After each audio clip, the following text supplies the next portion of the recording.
चला बघा, एक न्यूमरिकल आहे, साधा आहे, खूप सोप्पा आहे आणि हा परीक्षेला वेच असतो किती मार्काला? 4 मार्काला. ओके, किंवा 6 मार्काला. जर डायग्रामसह विचारला तर किती मार्काला? 6 मार्काला. आणि नुसता जर म्हणजे कर्वेचरसह विचारला तर 6 मार्काला आणि नुसता विचारला तर 4 मार्काला. आपण दोन्ही बघू. बघा काय, an electric motor has load variation is given by. Load variation दिलं आहे इलेक्ट्रिक मोटरचं. काय दिलं आहे? लोड व्हेरिएशन दिलं आहे. काय दिलं आहे? Torque 140 newton metre for 20 minute. Torque दिलं 140 न्यूटन मीटर 20 मिनिटासाठी. परत काय म्हणलं त्यांनी? 40 न्यूटन मीटर फॉर 10 मिनिट. 10 मिनिटासाठी 40 न्यूटन मीटर. 200 न्यूटन मीटर परत 10 मिनिटासाठी. त्याच्यानंतर 100 न्यूटन मीटर परत 20 मिनिटासाठी. अशा पद्धतीने वेगवेगळे लोड्स आहेत. अशा पद्धतीने वेगवेगळे लोड दिलेले आहेत. आणि काय काढायचं तुम्हाला? If speed of motor is 720 RPM, find the power rating of motor. मोटरची पॉवर रेटिंग काढायची. मोटरची काय करायची? पॉवर रेटिंग काढायची. तर गिवन लिहून काढायचे. त्याच्यानंतर ड्युटी सायकल T=T1 + T2 सगळ्यांची बेरीज. तर सगळ्यांची बेरीज किती येईल? 20 + 10 + 10 + 20 60 मिनटं, 1 घंटा हवरमध्ये. ओके, मग आता रेटिंग ऑफ मोटरचा हा फॉर्म्युला आहे. रेटिंग ऑफ मोटरचा हा फॉर्म्युला आहे. रिजनरेटिव्ह ब्रेकिंगसाठी वेगळा आहे. रिजनरेटिव्ह ब्रेकिंगसाठी वेगळा आहे. साध्या रेटिंगसाठी हा आहे. तर मग आता याचा कर्वेचर काढून घेऊ आपण. याचं काय करू? सगळ्यात पहिले कर्वेचर काढू. कर्वेचर काढायचा कसा?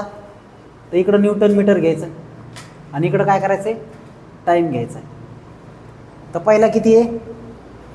तर इथं घ्या 50, 100, 150, 200. पहिला किती? 140. मग हे 50पेक्षा थोडं कमी येईल. किती घंट्यासाठी येईल? 20 मिनिटासाठी. तर इथं आपण 10, 20, 30, 40, 50 आणि 60 अशा पद्धतीने घेऊ. तर पहिले 140 न्यूटन मीटर किती वेळासाठी? 20 मिनिटासाठी. ओके, हे 20 मिनिटासाठी.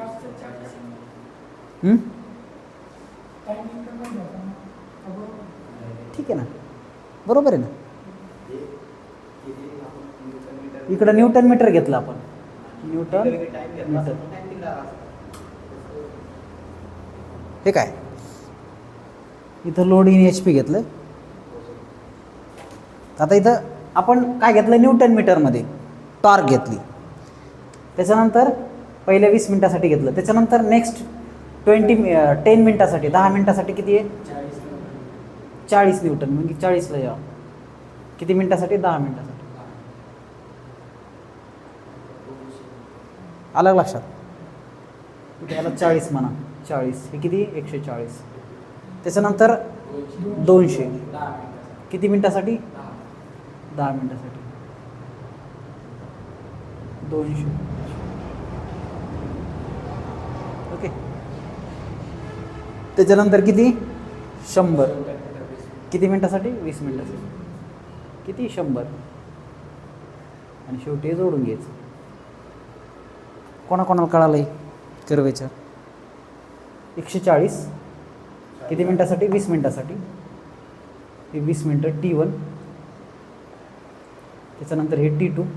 त्याच्यानंतर हे T3 स्मॉल बरं का. आणि हे T4. आणि सगळ्याची बेरीज किती? 60. आलं लक्षात? ते कर्वेचर काढता येईल ना. जर कर्वेचरसह विचारला तर 6 मार्काला आणि असा विचारला तर 4 मार्काला. मग आता फॉर्म्युला काय म्हणतोय?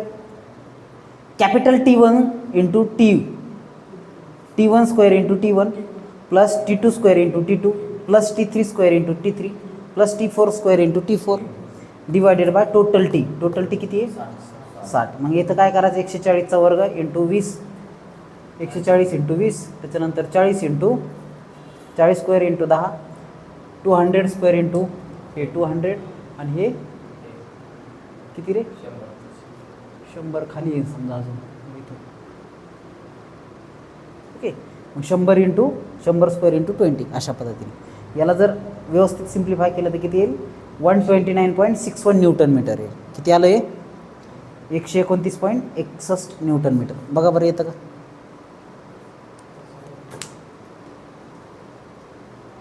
बरं ठीक आहे, येत असेल, लक्ष द्या.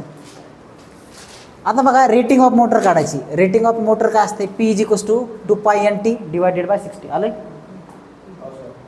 पा.